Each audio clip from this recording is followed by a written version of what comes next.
Ang mabuting balita ng Panginoon ayon kay San Mateo. Papuri sa iyo, Panginoon. Noong panahong iyon, sinabi ni Jesus, "Sa aba ninyo, mga eskriba at mga pariseyo, mga mapagpaimbabaw, ang katulad ninyo'y mga libingang pinaputi, mga ganda sa labas, ngunit sa loob ay puno ng kabulukan at buto ng mga patay. Ganyan-ganyan kayo.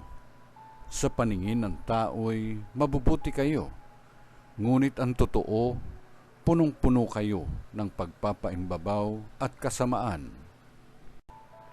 Sa aba ninyo, mga eskriba at mga pariseyo, mga mapagpaimbabaw, ipinagtatayo ninyo ng mga libingan ang mga propeta at ginagayakan ang mga puntod ng mga taong namuhay ng matuwid. At sinasabi ninyo, kung kami sana'y nabuhay sa kapanahunan ng aming mga ninuno, hindi namin ipapapatay ang mga propeta. Sa sinabi ninyong iyan, inaamin ninyong kayo'y mga anak ng mga nagpapatay sa mga propeta.